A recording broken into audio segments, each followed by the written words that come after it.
With X-Men Days of Future Past still months away, director Bryan Singer dropped a mutant bomb on us with word that another X-Men movie is already in the works, X-Men Apocalypse. So what, and more specifically who, is Apocalypse? As always, we've got spoilers from the comics here. Who is Apocalypse?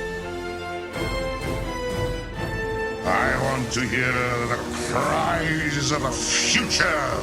Even though he's one of the most notorious villains in the X-Men pantheon, Apocalypse's first appearance didn't actually come until 1986 in X-Factor number 5. Created by Louise Simonson and Jackson Geiss, with an assist by Walt Simonson, Apocalypse was initially designed to be a foe worthy of X-Factor, the team that back then consisted of the original 5 X-Men. The villain was quickly established as being all about Darwinism, or at least a twisted and extreme version of it. Only the strongest of the strong should survive in Apocalypse's view, whether you're a human or a mutant. Commanding a quartet of mutants called the Four Horsemen, because biblical theatricality is not lost on this guy, Apocalypse's confrontations with X-Factor would soon expand to include the X-Men as well. He also developed a habit of recruiting former X-Men to his unholy team, including the Angel, Gambit, and of course even Wolverine.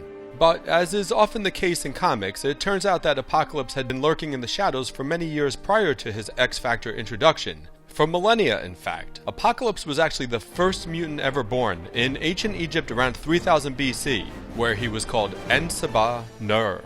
Physically and mentally superior to those around him, and remarkably long-lived, the mutant would spend lifetimes traveling the world, posing as various gods to different ancient civilizations, and inciting war among them all. Always testing, judging, and bringing destruction as he worked towards his ultimate goal of mutant superiority.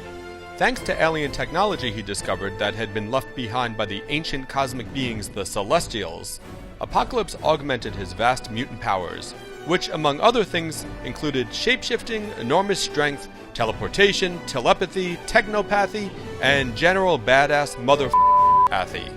Apocalypse used his alien tech to enter periods of suspended animation over the centuries.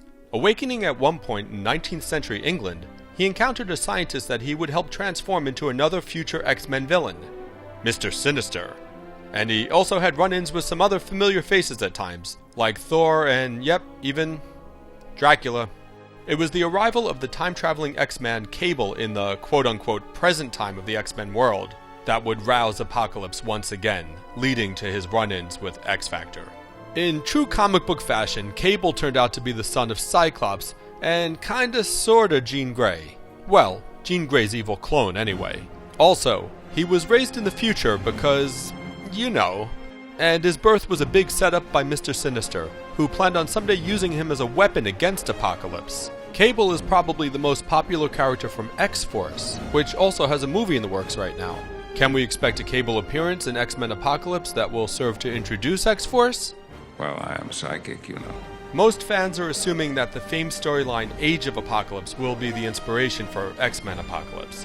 In that tale, Professor Xavier dies before even forming the X-Men, which leads to the creation of an alternate reality where Apocalypse rises to power and takes over the world.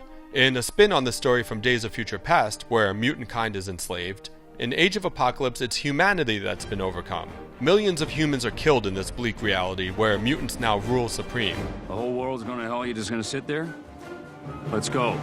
And ironically enough, in this world Magneto has taken on his old friend Xavier's mission of peace between mutant and man, even forming his own version of the X-Men. Notably, the time-traveling fan-favorite character Bishop and the teleporter Blink both figure prominently in the story, and they also happen to be making their big screen debuts in Days of Future Past. Clearly, the seeds of X-Men Apocalypse will be planted in Days, which will involve time travel and alternate timelines. Perhaps the Age of Apocalypse will be inadvertently created in the wake of the X-Men's latest movie exploits. So where is this all going? We'll have a better idea when Days of Future Past hits in May of 2014, and then X-Men Apocalypse follows in 2016.